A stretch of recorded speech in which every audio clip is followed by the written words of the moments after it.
Hello everybody, welcome back to The Golden Sky. Today it is Friday the 7th of November 2025.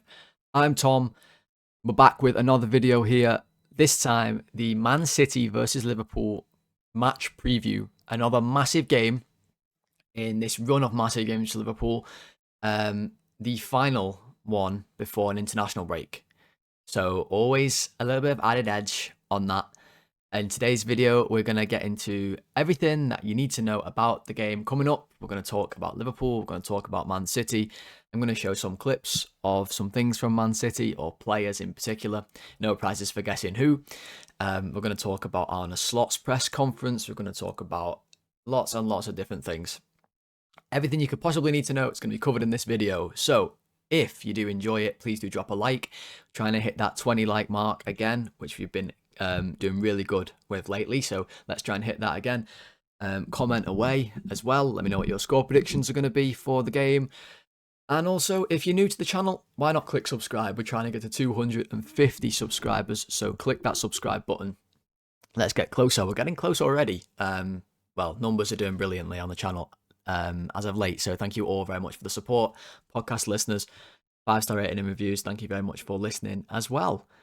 Pretty chill videos to preview, but the day, for me today, let me tell you a little bit about it. It's been anything, well, I don't want to say anything but chill, but you can be the judge. Go to get my favourite sandwich today. Drive there, buzzing, thinking about it all day. Oh, I'm going to get this sandwich. Some like proper nice bread, and it has chicken and pesto and butter and like... Oh, I can't even stress to you enough how good this sandwich is, guys.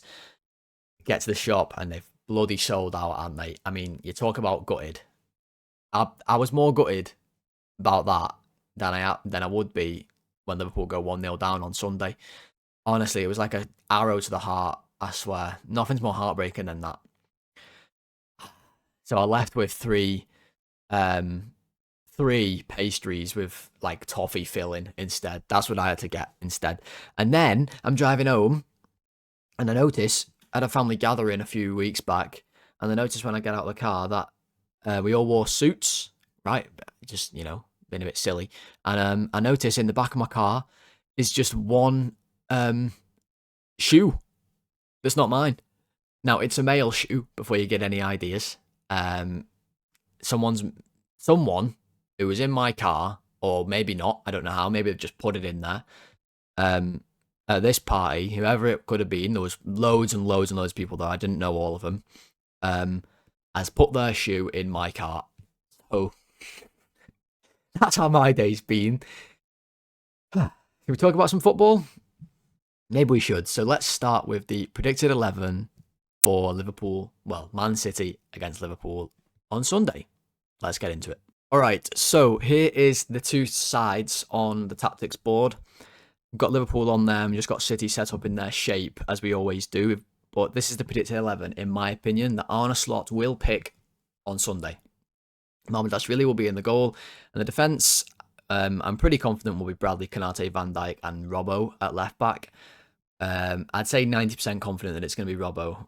He even talks about Robbo in his presser, and he said something along the lines of, yeah, he's played so many games recently and I had to take him off, but it didn't sound like a negative quote the way he ended it. It was like, but he's probably going to be ready, is what I gathered from it. So I think Robbo will play left back. Gravenberch and McAllister, I believe, will play in midfield with Szoboszlai just ahead of them. Salah on the right, Ekitike up front.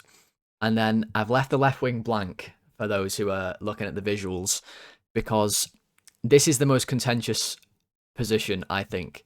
There's going to be two players competing for it, and the person that I think Arne Slot will start is Cody Gakpo.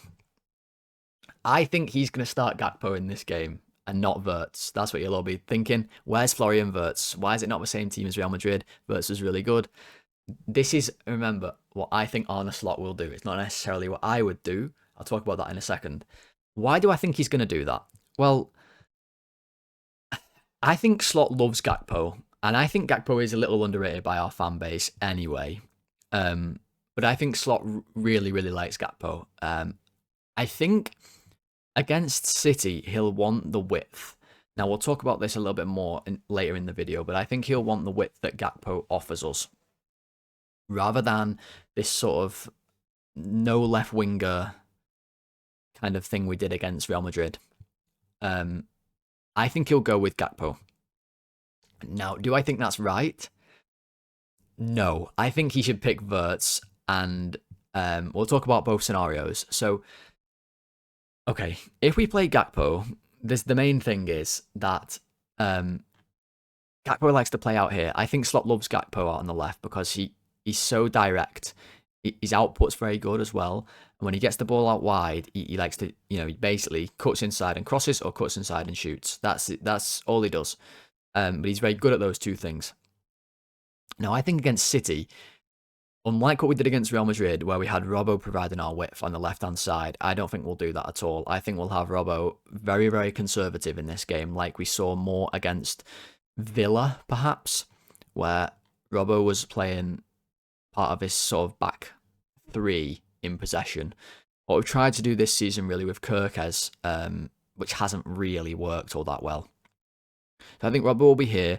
Ekitike will obviously be on the front line, Salah as well, and then I think that means Szoboszlai will come in, and we'll end up with sort of like a little bit like this, with Bradley ending up providing the width on the right hand side when we attack.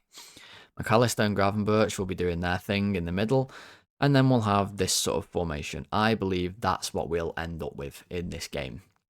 Now, the reason why I think he'll do this with Gakpo is because City pose a massive threat on counter-attacks. It's not something you would normally attribute with City, but they have very, very direct wingers these days. Wingers who want to run at you one-on-one. I mean, not necessarily if play Bernardo Silva out here, but if played Savinho, that could be a real problem on the left-hand side. And I just think he'll want this balance of Gakpo out on the left rather than Wirtz to pose City a problem, to really stretch them across the pitch, because they're not that great at defending despite what the numbers say. They're really gettable, in my opinion, from just pure watching them this season. So I think he'll go with Gakpo for that traditional sense. I think he fancies Gakpo more at the minute in the Prem than he does Wirtz. And I don't think they're necessarily competing for the same position. I just think he's when we've returned to this run of form of winning 2 games, I know Wirtz played in one of them, was good, but I think he's found something that he likes back with this Szoboszlai ahead of McAllister and Gravenberch, especially with McAllister's return to form. And I think the only way that he plays Gakpo and Wirtz is if he drops Ekitike and goes double 10s. And I don't think he'll do this, despite he did it last year against City and it worked to great effect. I just don't think he'll drop Ekitike in this one, and he shouldn't, in my opinion, either. Now, if he plays Wirtz, the reason why I don't think he'll do this on the left, and I know I might be wrong. I'm not certain on this, guys, at all, by the way. I'm not certain that he's going to play Gakpo. I just can't see him putting him on the bench for 2 games in a row. That's something you've got to keep in mind. I can't see him doing it. If he plays Wirtz is not going to be stood out here on the left wing, providing this width to spread City's defence apart. He'll be drifting into the middle like this, like what we've seen. And if we don't bring Robbo forward, we don't really have anything on that left-hand side if we do this, if we play the rest of the players as they are. So that would mean then we'd have to sort of shift back across like this. And Bradley would have to end up as our sort of right-sided, I don't want to say centre-back, but our more defensive full-back in terms of width. But I think this would work. And the reason why is we just saw against Real Madrid, they want to attack down the left-hand side with Vinny. Well, City will play Doku on the left, and I think they'll play Bernardo Silva on the right. I don't think it will be Savinho. Now, Bernardo Silva is a great footballer, absolute rat, but great footballer, and he wants to come inside all the time, similar to what Real Madrid did with Arda Güler or Camavinga. Whereas Doku's much more direct. And I think just let Bradley do what he did against Vinny and go one-on-one with him all the time. Let Bradley run off him. Let Robbo be the width if he needs to. Robbo's good at deciding when he needs to go and when he doesn't. And let's just sort of play without that left side. Not as bad as we did against Palace, but I don't know, just let Robbo have that balance rather than using Gakpo to all the time be out wide and not getting Wirtz on the pitch, because I think he's a real influence, not just in his on the ball stuff, but off the ball as well. We've seen how we've been pressing lately, and this is another game similar to the Real Madrid game where City are going to want to be on the ball. We'll talk more about City later from their point of view, but if we drop back, and we're in this sort of 4-4-2, 4-2-4 press, or even if we end up having to drop back, way back, and defend in a low block, which I think we will do at certain times in this game as well. I think Wirtz is better at doing this from the left-hand side than Gakpo is, which is kind of crazy, really, because I don't think defending with Wirtz as a left midfielder is a amazing solution, but Gakpo is really bad sometimes off the ball. So I would pick Wirtz. I don't think he will pick Wirtz, though. I think he will go with Gakpo. Let me know what you think of that down in the comments below. But yeah, that's what I think Arne Slot will do. So let's talk a little bit about what he said in his press conference today. There's not a lot that I really want to talk about, but I did want to talk about a few things. He did mention that Alexander Isak is training today. If you haven't seen that, Isak has trained today with the team, full training. So he will be on the bench in this game. He definitely won't start, but he will be on the bench, which is a massive boost to be able to bring him on when Ekitike inevitably gets tired, pulls his socks down, and starts sort of moping around the pitch like his legs are going to fall off, or he's got, I don't know, an anvil tied to each ankle. We can bring Isak on, which is really good. So hopefully he gets maybe, sharp again quickly. But what else did he say? Well, one thing that he said that was really interesting to me was a quote on Salah. And he said, someone asked him about Salah's increased defensive work, and Slot said, I have noticed it as well. It's helped the team a lot, as the main focus on players who score lots of goals is goal scoring. It's important for us to have Mo scoring goals, but important for us to have Mo play like he did at City last season, where he got a goal and an assist and helped the team out defensively, which is what he's done lately. Now, this is really interesting. The first part of that quote, I have noticed it as well, tells me that this has not been an instruction, per se, by Slot for Salah to help out defensively, because his output defensively or work off the ball against Real Madrid and against Villa has been noticeably much more. I mean, it was non-existent before those games, and that was definitely a tactic. We did it all last season, and it worked brilliantly, just making Salah stay up here and not really press or run back. But against Real Madrid and City, you've seen he's really committed to this 4-4-2. He's really worked hard for the team, and it's helped us a lot. We've been much more compact. We've not conceded a goal. We've been able to press in a much better structure, letting Szoboszlai press centrally rather than having to always cover out wide. I think that's worked well. It's just interesting that Slot said, I have noticed it. Like, I don't know, but that makes me think that we're going to do a similar thing. We're going to defend in a 4-4-2, regardless of whether Wirtz or Gakpo plays. I think we'll definitely see us dropped back in a lot when City have the ball, which no doubt they will do. And I think we will counter-attack a bit. I don't think we're going to go full counter-attack off the ball, but I think we will counter-attack at least a substantial amount more than what we would if we were at home or playing a lesser team. I think our 4-4-2 actually matches up well. Let's put Gakpo back in, because I do think Gakpo is going to play. I think this matches up well with City's formation as well, defending like this, because, like I said, City's style now really is get it to the wingers and go one-on-one.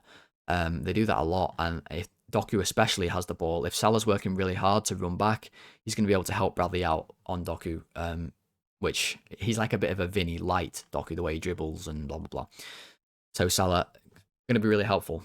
Now look, we haven't won consecutive away games at Man City since a run in 1987 to 1991, where we won 3 in a row at Main Road. City have changed a lot since those days. So yeah, that will be the first time if we beat them on Sunday that we've won consecutive games. I mean, last season it was a really, really good win. We won 2-0. It was really comfortable. It kind of showed the gulf in class between the two sides last season. City were in a bad moment. We were in a really good moment. And we just easily beat them, really, and defended all second half, really, and just soaked up pressure, and they never really looked like scoring. I don't think that will be the case in this one, where we just easily brush them aside. But we'll see. It's amazing what a couple of wins does for your confidence. Like, I actually do think we can win this game now. If you'd have asked me that a week ago before we played Villa, I'd have said no chance we're going to get smashed. But there we go. Something else interesting, if Salah gets 1 goal or assist in this game, he does become the out-and-out leader in goal contributions for a single club in the Premier League, currently tied with Rooney. Salah has 188 goals and 88 assists for Liverpool in the Premier League, which is insane, really. And he doesn't get enough credit still for this. So something cool to take note of. The longevity of Salah, and he's returned to form recently as well, which obviously scored against Brentford, but was terrible. Scored against Villa, got given an open goal, but still scored and was much better. And then against Real Madrid was really good as well, despite not getting a goal. Almost had a goal a few times. So hopefully he can continue his bounce back, because he's going to be key, and he's one of my key battles in this game that I want to highlight. Salah against City's left back, which I believe will be Nico O'Reilly. It may end up being Gvardiol. Either way, it's going to be a player much taller than Salah. A physical battle for him, which he doesn't shy away from.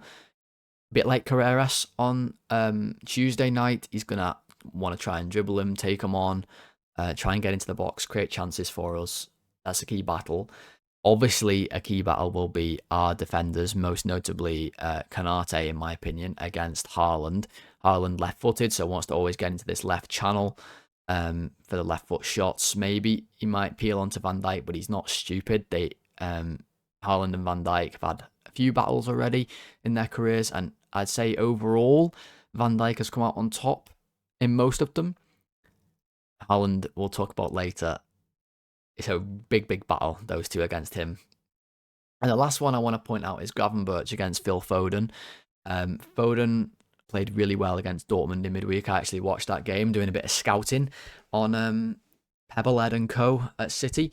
And Foden was really good. So Gravenberch has got a big role in sort of protecting our defence from him. We looked in the Real Madrid tactics video at Gravenberch just switching off a little bit off the ball. Hopefully he can be maintained. He can maintain his concentration in this game and not let Foden get in those pockets where he does damage. So, should we get City on the board as well and talk a little bit about them? Because that's a lot of Liverpool stuff there. We know a lot about Liverpool. Let's talk about City and see what I think they'll do in this game. All right, guys. So this is what I believe Man City's team will be against us on Sunday. So, going from in the net, Donnarumma will be there with Mateus Nunes at right back, Ruben Dias and Joško Gvardiol at centre backs with Nico O'Reilly left back. Could be John Stones at centre back with Gvardiol moving out left. I think they'll go with this. O'Reilly's been really good recently, so I think they'll play him. Rodri looks like he's going to be fit to play. Nico Gonzalez has been pretty decent for them recently. Rodri didn't play a minute against Dortmund. I think that was on purpose to keep him fresh for this one. Reinders will play with Foden, Bernardo Silva on the right wing with Doku on the left, and Haaland will be up front. Now there's a few different players who haven't appeared on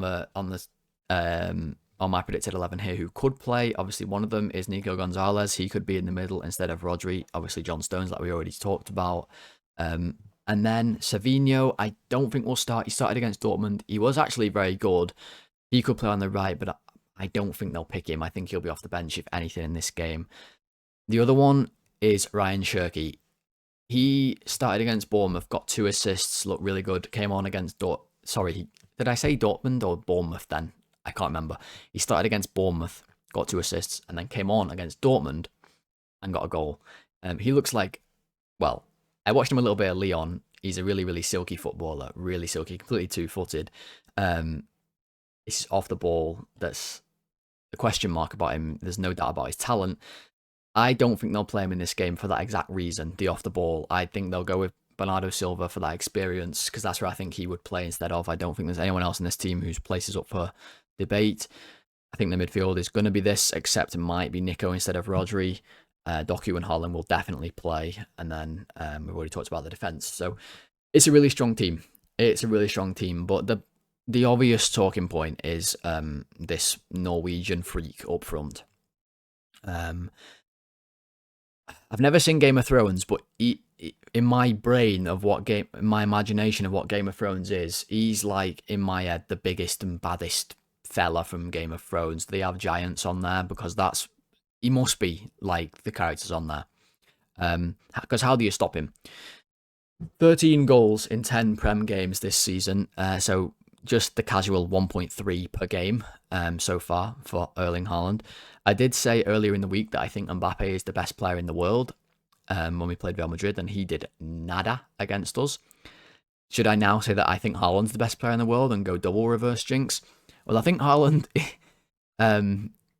he's certainly the best finisher in the world. That's for absolute certain. He might be second best player in the world. I mean, Yamal is there as well, which is crazy. There's a lot of other good players. Dembele still, but he's had a little injury hit campaign so far. Haaland is extremely good. He is extremely, extremely good. He's probably in his best ever form as well, which is terrifying, considering he scored 36 goals in his first season alone in the Premier League. He has an XG of 10.2 on his own, which I believe actually outscores a lot of teams as a whole in the Premier League so far this year.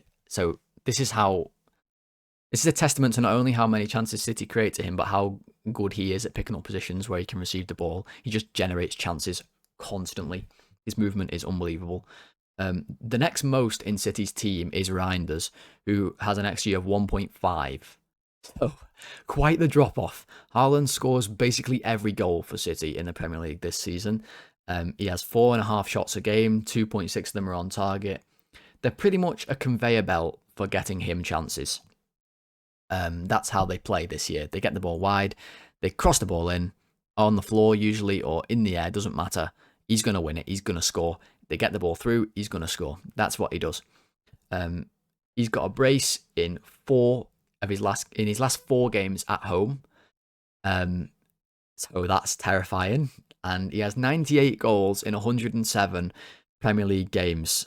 So if he scores a brace against us, he will be the fastest player to 100 goals in the Premier League in appearances.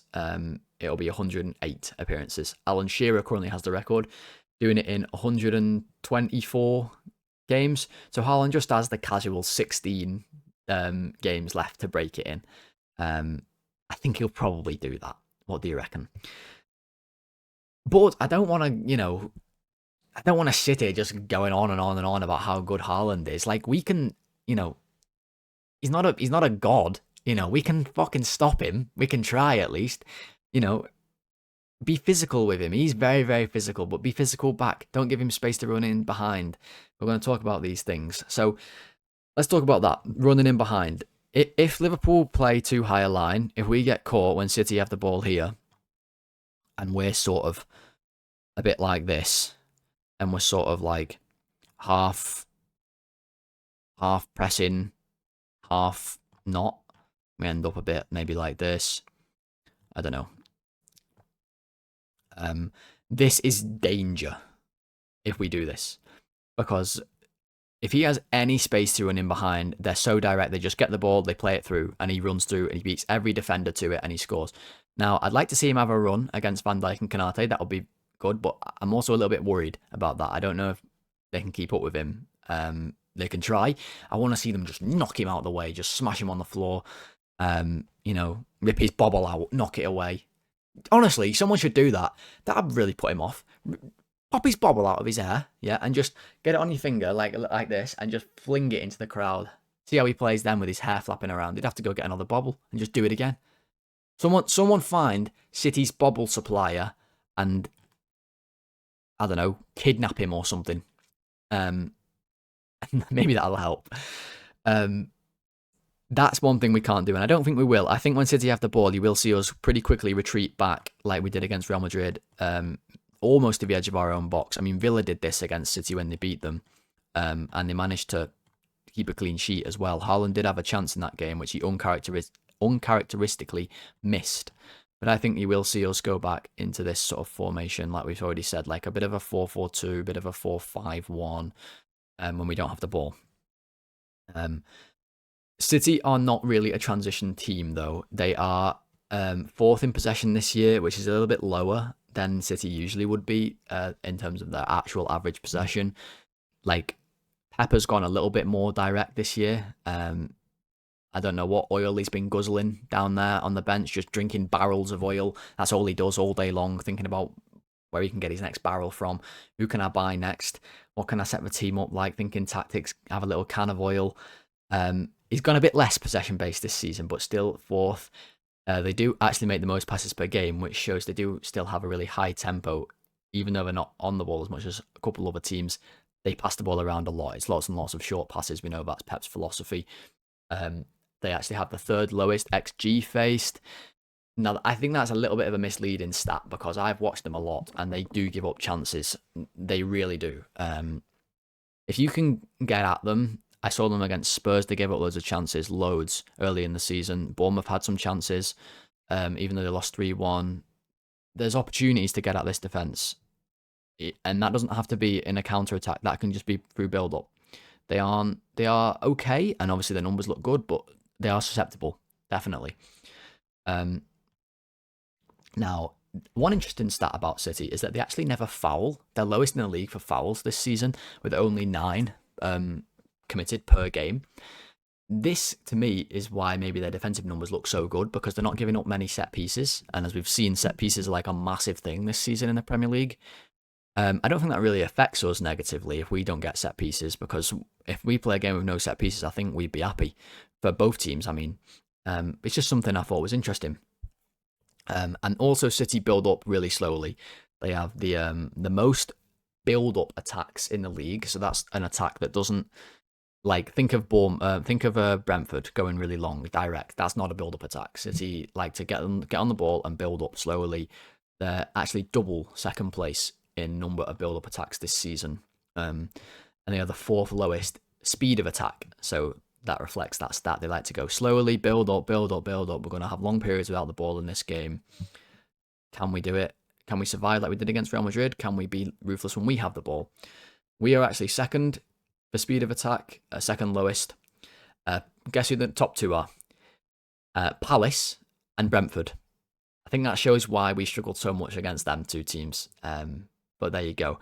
So, should we look at some clips of City, most notably Erling Haaland, to show a little bit more of what he's so good at this season and how maybe we can try and stop him?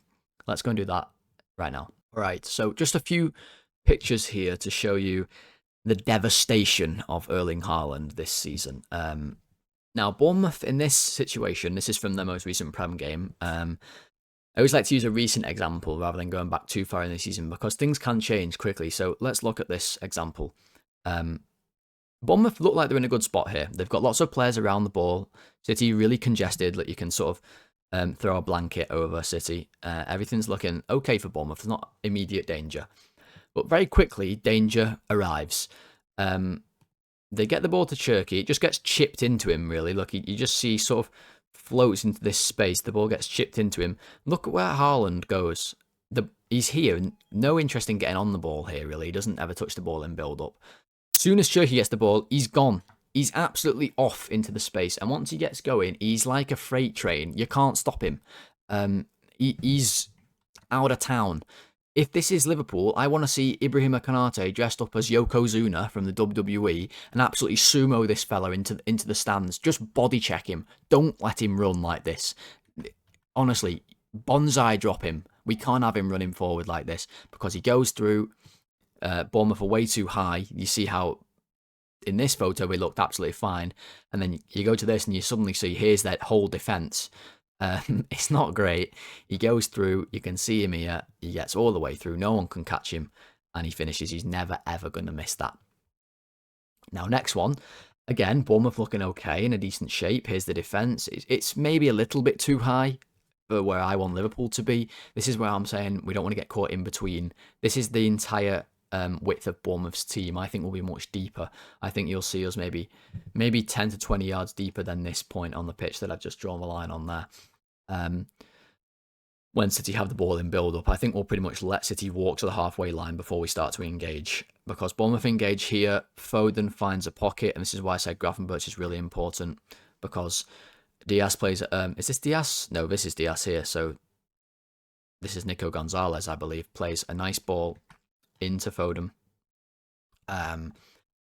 He receives the ball, pops it first time into Cherky. You see all the Bournemouth players are suddenly like, shit, Foden's going to get it on this place. So Senesi comes rushing out of the back line. Foden, really, really clever pass. Just lays it into here to Cherky, who does the damage. Again, Haaland has already sniffed out the danger. He is the best in the world at sniffing out chances, much better than Mbappe, much better than anyone else. He's seen the danger. He stays onside. He's never offside either. I want to see our players pushing him offside. You have to try and be physical with him, even though he's physical himself. If you just let him bully you, you're fucked. You know, you have to take his lunch money instead of letting him take yours. Turkey pops this ball over the top. Haaland goes through. He runs past everybody, rounds the goalkeeper, and puts it into the empty net. It's clinical. Next one. Here we see Bournemouth again pressing Man City. They've just lost the ball, so they try and counter press. They're not doing a bad job. You know, they've got players around the ball.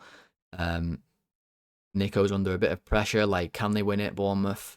No. The ball goes to Doku, who just breaks completely free of this press, and now they're in major trouble. If there was alarms at this stadium that went off whenever City had, you know, a chance, they'd be going off right now. And interesting, you see Haaland, he's actually stood maybe 5 or 6 yards offside.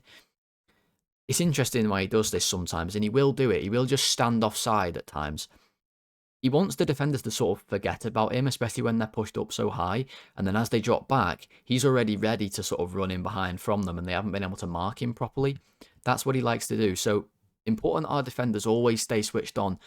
The rest defense is so important against him more than pretty much anyone else. He goes through again, third time in this game. This time he actually misses. He tries to dink Petrovic, who makes a really good save. You see the ball's just here on his left hand. Makes a really good save. But I'm telling you right now, if I have to sit there on Sunday and listen to City's announcer, who is, apart from Arsenal's set-piece coach, the most annoying fella in football, Fletch from TNT Sports Commentary is probably third. This fella, whenever they score a goal, he tries to go like Italy mode or Turkish mode, and he starts going. He's like, our number 9, Erling, and then all the City plastics go Haaland, and he does it 3 times like they do in Italy. It's embarrassing. It's so tacky, and I hate it. If I have to sit there and listen to it, while I've got Haaland going, we scored again. I can't listen to that. Okay, I need our players to Yokozuna him into the crowd. And if you don't know who Yokozuna is, Google Yokozuna right now and watch him squash some fellas from the 80s. It'll be a good watch. This is, again, another example of Haaland, this time against Everton. We see Foden again on the ball. He's had a good season. Only a goal and an assist in the Prem, so numbers not maybe there where he wants them to be, but I think he's been better this season so far than he was last year. You see City really wide. They've got Savinho wide right. They've got actually Nico O'Reilly on the left. Doku's dropped inside a little bit. Makes a great run. Runs in behind. They get the ball to him. And look at Haaland. Just keep an eye on his movement here. At this point, he's sprinting into the box. And Michael Keane, who, bless him, is trying his absolute best. He's like an oil rig at the back. Knows this ball could come across like this and Haaland could meet it and tap it into the net. So he's trying everything he's got to run back. But Haaland is very clever. His movement is very good. And he just, look here, checks his run, comes inside Michael Keane. Michael Keane keeps running. And Haaland is like, I'm sneaking. I'm sneaking now. Completely unmarked by the time the ball comes in. Jumps about 87 foot in the air and heads it into the net. And they go 1-0 up. Again, our players need to be completely switched on to this. Van Dijk, Kanate, they need to have their heads literally on a swivel at all times. Where is he? We need to stop him, rip his bobble out, pull his hair, poke his nose. Anything you need to do to stop him, do it. Now we'll see Foden. This is from the game against Dortmund. I wanted to just highlight Foden because I do think he's a danger in this game as well. You see City really, really wide. Always have width right on the touchline to spread the defense really, really as far as they'll go. And I think you'll see a lot of situations where we're a bit like this, narrow, but between the width of our 18-yard box, allowing them to pass the ball outside. But Dortmund's defense don't do a very good job here with the midfield. I mean, Nemecha is just way too far off Foden. No one's really picking him up at all. This pass is way too easy. Ball comes into him. You can't give him this much space. We need Gravenberch to be right here saying, no, the ball cannot come in there to Foden because he picks the ball up. It's absolutely devastating from Foden. He just places the ball into this far corner. And you see Haaland, like, if Haaland makes this run, Foden could slip him in. Letting Phil Foden get on the ball here is danger. Another example, I don't know what Dortmund are doing. Why Reinders is just so free in this game. They've now got 5 defenders at the back. It doesn't matter because they still just let Foden have all this space. Haaland has literally got his hands on his hips. He's not even interested in the play until he gets into the box when he comes alive. Foden gets onto it. Beautiful touch to open up his body. Haaland's still got his hands on his hips, not interested at all. Foden is really good at receiving the ball on his back foot, opens it up into his left foot, and places it in the corner again. They won that game 4-1. It was domination, really. Dortmund were pretty crap. So, City, very dangerous. Liverpool have to try and defend compact Rafa Benitez style against them, or otherwise they will score lots of goals. Can we stop Doku one-on-one? Can we stop Haaland full stop? Can we prevent Foden getting on the ball in the half spaces? And can we generate chances ourselves? These are all big chances, big questions that we need to ask ourselves if we're going to get anything out of this game. Should we finish the video off with Super 6? Let's go and do it to finish off. All right, guys, quick fire, Super 6, Everton v Fulham. That's just a real toss-up. People think Everton will win, and West Ham Burnley. Oh, what a riveting game that one's going to be. What does Cara think? 2-0, 2-1. Oh, honestly, 1-1 and I honestly have no idea. Let's go 1-0 to Burnley. Why not? Sunderland, Arsenal. It's utterly stupid to say Arsenal will concede a goal at this point. They are unbelievable at defending at the minute. I'm going to give them a 1-0 win away from home as well. In fact, I'm going to now change that because I don't like having 2 of the same scoreline. So let's go 2-1 to Burnley. I don't know why, I just fancy Burnley. Villa and Bournemouth. That's going to be a good game, actually. I'll go Villa. I'll go 2-1 to Villa at home. What does Cara think for those? 2-1. He thinks Bournemouth 3-1. Interesting. Brentford, Newcastle. Newcastle have been a little bit poor this season. I fancy Brentford. So I'm going to go... Brentford are going to win that 1-2-0. And then City v Liverpool. Cara back in the Reds. Love to see it. I'm going to do the same, of course. I can never do it against Liverpool. City will probably score, which means we'll need to score. Let's go with that 2-1 away win. And you know what? We're changing West Ham Burnley again. We're going 2-2. 5th minute. And submit. 358 to 1. Not looking likely, but let's see. It's impossible, this shit, I swear. Alright guys, that is going to do it for today's video. I really do hope that you did enjoy. And if you did, please do drop a like on the video. Let's get to 20 likes. Let's see if we can even get more than that. Let's see how high we can possibly get the video. You know, lots of people who watch this won't like. So please just drop it down, like the video, subscribe to the channel. Let's get 250 subscribers. Comment your score predictions. And yeah, let's look forward to the game. Ratings will be out on Sunday, right after the game, as always. Let's hope it's positive. Until then, enjoy the football, enjoy your weekends. I'm now going to go and run up a massive hill 3 times. So that'll be fun. Hopefully the rest of you are having that nice Friday night. Hope you all enjoyed the video, and I'll speak to you all very soon. Thanks for watching. Goodbye.